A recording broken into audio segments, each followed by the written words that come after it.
Britain. Today we're here with Nichola from Emerald Valley. Thank you very much for your time. No problem. I should say obviously we're in Newry. I'd just like to let our viewers know a little bit about yourself, just to start with.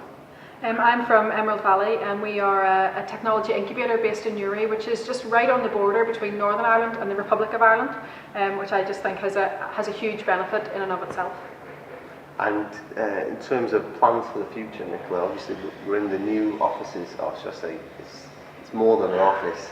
It's a whole project going on at Emerald Valley. Can you tell our viewers what's happening here? Yeah, we have a huge building here. We have about 8,000 square feet of lettable office space available, but we also have a full conference facilities and full restaurant facilities here too. And the whole idea is that we're literally building the technology community here from the ground up. We're starting with very, very little, and the idea with this space is that it provides everything that any startup company would need. So from food to conference facilities to the tech infrastructure that they need, literally everything. And really we just believe that by providing that space, that environment for startups to thrive, that they will thrive. One thing I should say for the viewers is there's been a real, from an outsider looking in, Nichola, you're really involved with the local community. It's a real organic grassroots movement. It's not so much coming from the council, begging the council for help, and then they've just put together something. This is really No, Emerald Valley is an entirely private initiative, and it's something that I've been on a soapbox for about 2 years now. And for me, what this is about is that we're not dependent on any public sector money at all. We do not take public sector money. We have not taken public sector money. And the reason that I'm so kind of passionate about that is that in Northern Ireland, everything is run by public sector money. We've got so much dependence on the public sector here in Northern Ireland. And for me, this border region and Newry as a city has always self-organised. You know, we haven't had huge public sector investment, and what has happened is that what we refer to as the old Newry Mafia have pulled together and made everything here that you can see happen. They've funded it themselves. They've self-organised. They've lobbied, they got the city status themselves, they didn't wait on someone else to hand it to them, and for me that's what the tech community in this region needs. I do think that the what we call old Newry Mafia, they've done their bit, and it's time for us now to step up, and as you say, organically what we've done here is that we've started to pull together some of the people who are equally passionate as I am about this area and about the tech community, and what we now refer to as the new mafia that we have here. And for us, what we're able to do is we're able to go talk to the more open-minded, you know, local councillors that we have. We have an MP who is extremely supportive of what we're doing, and we meet in a kind of clandestine fashion as a mafia would do, but what that means is that we're getting all of this insider kind of information from government at both levels in Northern Ireland that honestly until very recently I didn't appreciate how lucky we were in that sense, that we do have that direct access to government, and we do have the opportunity to influence that directly, and also have our views as a tech community heard, because we've now come together in that fashion. What's your view on the government's role in the tech community? Where do you see their role to play? My view is a very simplistic one, and I know it can be seen as a very naive one. But in all honesty, my view for the government sector is get out of our way. We don't need their money. We need very little from them. We need them to, deal with things like visas and getting people into the country in terms of talent and so on. But even on an educational basis, I don't believe that they're the answer.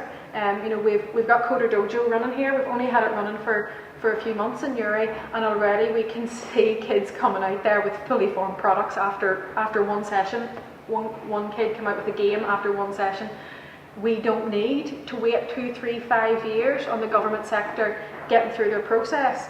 We can do this ourselves. I think that we need a bit of personal responsibility around that, and that if we come together, we can actually pull this stuff off within weeks. And actually move the whole community forward before the government even have the first meeting about moving it forward. So I guess if someone's watching this and they're thinking, maybe perhaps not, they haven't been to Newry before, or they're sat in a bedroom and they're thinking, what should I do? What is your advice about Newry as a tech community? What do you see as its real strengths? I think the attitude, and the attitude is we have a nice hashtag on Twitter, which is JFDI, and that's the mantra that we have here. Our people here, we come from a post-conflict society, and I don't think that we actually talk about the benefits of that. We're, as a community in Northern Ireland, we've been knocked down so many times. We keep coming back, and we keep rebuilding, and that in itself, for especially for tech companies, how many failures do you have to have before you hit a good one? And the only thing that, the thing that makes real good tech founders is persistence. Keep coming back no matter how many times you're knocked, keep coming back. That's what Newry has. We have a border mentality here.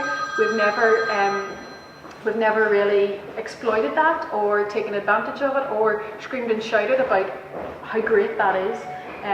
That we do have, and I think that as a community, it's and for anybody that is sitting in their bedroom, reach out, because what I've found is that, and what I'm learning even with you guys coming over and others like you, is that when there are people that are actually doing, not those that talk about how great it would be if we did this, but those that are actually on the ground actively doing something to change the environment and create the community, is that when you reach out to one another, we all have the same issues, no matter what region you're in, or what part of the world you're in as well, and that we all have something to learn from one another. As I said, as I mentioned to you earlier, this idea that as a region we have direct access to government, whereas you guys in the UK don't have such an easy access. What we're finding is that the guys that we're talking to on a government level are able to lift the phone to the guys in Manchester or Newcastle or London and say, here, these guys are trying to do something, you should help them. And that makes a huge step forward for you as well as for us. So I think collectively as a tech community across Britain, the UK, that pulling together, we can be a real benefit to one another.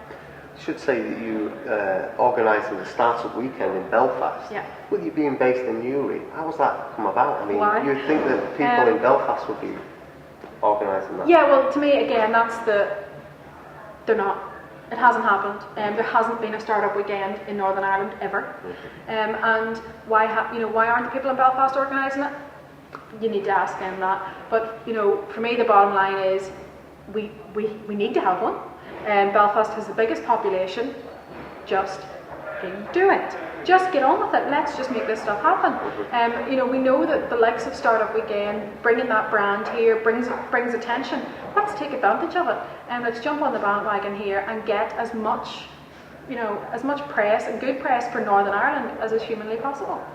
So a real call to arms to just more collaboration, working together. Because we were in Belfast the other day, and speaking very highly of what you're doing all the way, but there needs to be more communication, perhaps. Yeah, I think that there is Northern Ireland can be quite parochial, and I think everywhere is the same about their own areas. Northern Ireland is only 1.6 million people. It's a very small place, and I think that we do need to tie things together a bit better. Derry is streets ahead of all of us on this. They're absolutely flying, and more power to them. They've just gone and done it, and Mark Nagurski's been fabulous up there, and a lot longer than the Digital Dairy project has been going. And that's the thing that's interesting for me, is that Mark was doing this long before there was any public sector money involved. My view, the government sector got on his coattails and are reaping the benefits of it. But that shows you what that attitude of just getting on and doing it anyway. Because a lot of people, pardon my language, will bitch and moan about we need help from the government. But like you're saying, if you get out there and do it, they're going to come to you and help you. Yeah, that's it. To me, it's very simple. As the tech community, the barriers to entry to actually start a startup are virtually none. It's about skill, it's about talent. You all hear the stories about these huge companies being started in garages and bedrooms, and so that's all you need. You don't need a huge amount of money to get going. And as a tech community, when you look around the world, none of them are started off huge government grants. The really successful stuff is started by passionate people, and just getting those right, kind of key people in at the early stage, tying them together and all driving something, is all it takes. Yeah, just absolutely. Nichola, it's been a real pleasure. Thank you very much. Thank you.